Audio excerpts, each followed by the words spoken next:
Hello, welcome to today's immigration tidbit. Okay, first, you say you're in the UK and you're Muslim.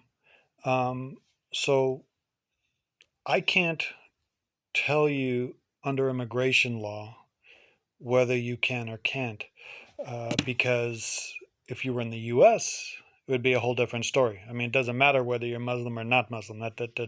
That doesn't matter. But I take it because you're in the UK, you are a British citizen. And therefore you would have to fall under British law, British immigration law, which I'm not qualified to speak on. Anything and everything you ever want to know about U.S. immigration, I can help. Now, if you happen to just be in the UK, but you happen to be a U.S. citizen, then I can answer you. I mean, as far as adoption goes for uh, U.S. citizens, the first thing you would have to determine is whether or not the country that you're adopting from is under the Hague Convention.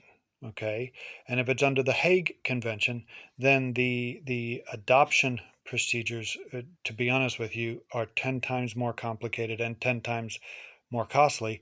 And the reason they do that is basically to prevent child selling. I mean, that's what happens in a lot of countries.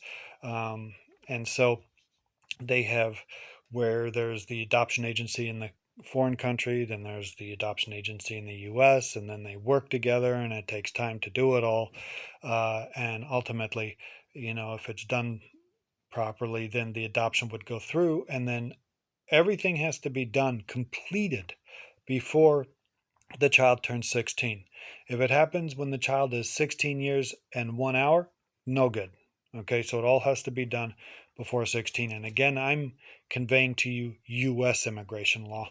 Um, and so that's the first thing. Now, there's other ways of bringing in children, at least in the U.S., where, for example, if the child was an orphan, okay, we all know what happened over there. So if the parents are killed, uh, and the child's an orphan, then there's another way of bringing the child in without even having to previously or adopt the child beforehand. Okay. If it is a normal adoption and the parents are there, then there's also the 2 year residency requirement where you would actually have to go live with the child for 2 years, which, assumably, especially if you're in the UK, you probably don't want to do, or you probably can't do because you have a job and you have to go to it. So there are different paths that can be taken to go forward. There's also what's called the SIDGE petition. Okay, if a child can somehow get to the U.S. And is under 18, and this varies on state law now, because with a SIDGE petition, which is a special immigrant juvenile petition, um, there's two parts to it. One is a family part where it goes to a state family court, although it could also be a state probate court, where they are deemed to be a ward of the state. They show that they are abandoned by the parents and or an orphan. And then the second part would be the immigration petition, which then, if it's approved, they would actually get their green card, uh, before they reach the age of majority, and the adoption becomes irrelevant. The Hague Convention becomes irrelevant. None of that stuff has to happen. But of course, first the child has to get here.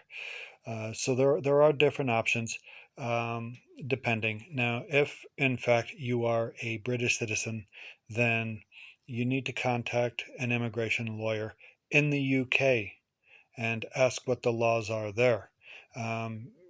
Law is different, for example, than medicine. If you happen to be a doctor in the UK and you know how to fix something or another, you could go to the US and still fix it. I mean, it doesn't mean you're licensed, but you could still, if a situation arose, you could still fix it. Well, the laws are different. They're very different. Now, whereas, the US law generally came, at least initially, from England, and there certainly would be similarities. and certainly it's a lot different than a lot of other countries. One definitely has to be licensed and trained in that particular country in order to offer legal advice in that country. Okay.